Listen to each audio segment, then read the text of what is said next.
Break के बाद स्वागत है आपका। दुनिया में सबसे मजबूत इकोनॉमी के दावेदार के रूप में चीन बहुत तेजी से आगे बढ़ रहा था। उसका इरादा अमेरिका को पछाड़ने का था।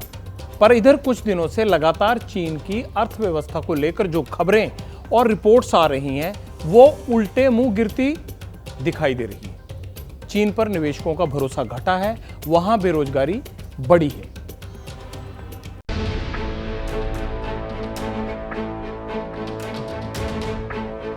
एक के बाद एक चीन अर्थव्यवस्था के लक्षण बदलते जा रहे हैं। हर कुछ दिनों में एक नई रिपोर्ट बता रही है कि चीन की इकोनॉमी उतनी मजबूत और स्थिर नहीं है जितना दुनिया समझ रही थी। एवरग्रांड चीन की बड़ी रियल एस्टेट कंपनी है, दूसरी सबसे बड़ी। एवरग्रांड ने खुद को दिवालिया घोषित कर दिया है। कंपनी ने न्यूयॉर्क के मैनहट्टन कोर्ट में बैंकरप्सी की याचिका दाखिल की है।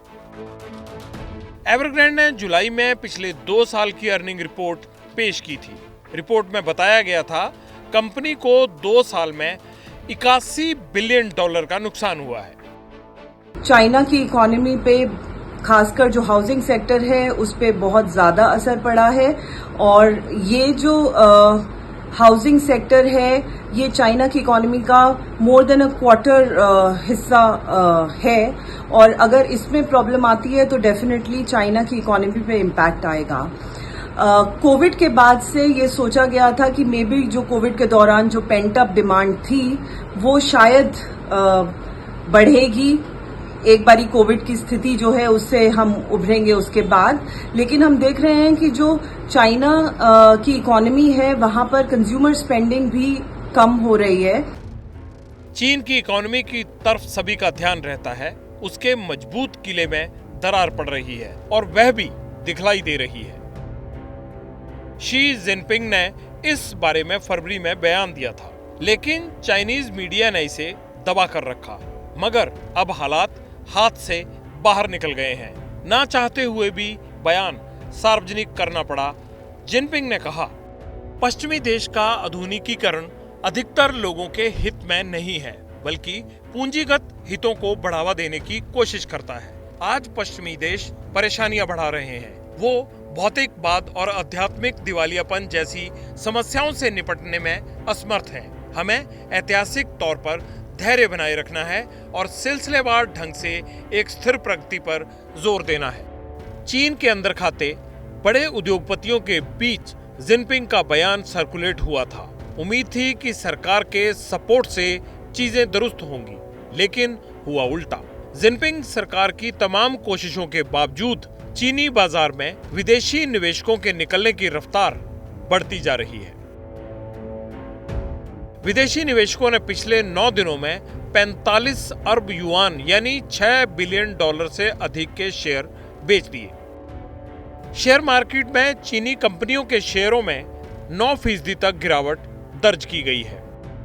चीन में अप्रैल से लेकर जून तक आर्थिक विकास दर घटकर 0.8% रह गई, जो जनवरी से लेकर मार्च में 2.2% थी।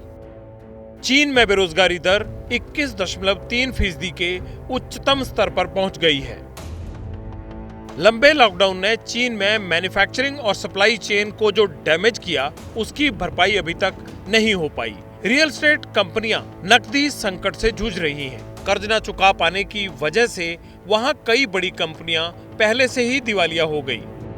चीन की बर्बादी का तमाशा अमेरिका देख रहा है। प्रेसिडेंट बाइडेन ने कहा, चीन की आर्थिक परेशानियां वैश्विक अर्थव्यवस्था के लिए टिकिंग टाइम बॉम्ब की तरह हो गई हैं। ये स्थिति दूसरे देशों की अर्थव्यवस्था के लिए खतरा है। इसके अलावा घरेलू मांग में कमी होना, एक्सपोर्ट में कमी और विदेशी निवेशकों का पलायन चीनी इकोनॉमी के डूबने के ये 3 बड़े फैक्टर माने जा रहे हैं। इसके अलावा zero Covid policy Chinese system को घुटनों के बल ला चुका है। जापान की फाइनेंशियल फर्म नोमुरा का दावा है कि साल 2023 में चीन की विकास दर 5% से भी कम रह जाएगी। इस बीच चीन के विदेशी व्यापार में 5% तक की गिरावट हुई है। तथ्य ये भी है कि चीन अमेरिका के बाद दुनिया की सबसे बड़ी इकोनॉमी है और 2022 के वैश्विक अर्थव्यवस्था में इसकी हिस्सेदारी 22% थी। लेकिन इस साल कम ग्रोथ का अनुमान दुनिया के लिए भी खतरे की घंटी है। सवाल है कि क्या बेपटरी हो रही चीन की अर्थव्यवस्था दुनिया के दूसरे देश, जिसमें हिंदुस्तान भी शामिल है, उन पर क्या असर डालेगी?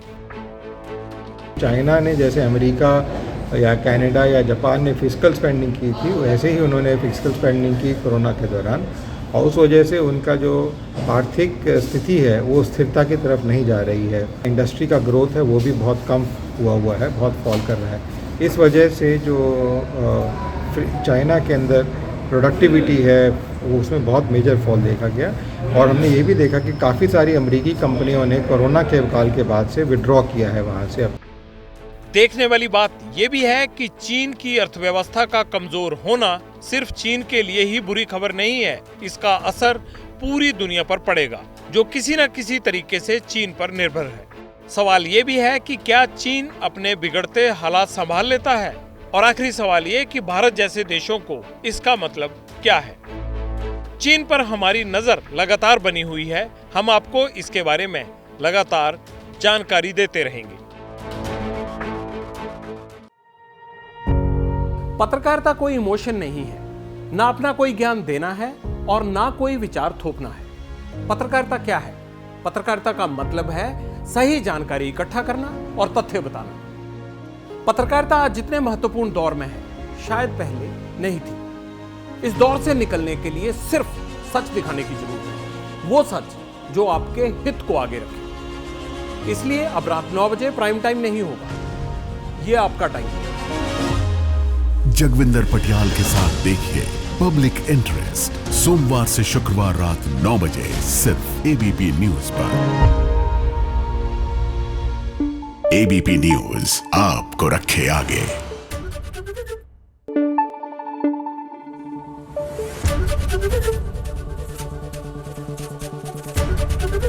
एबीपी न्यूज आपको रखे आगे।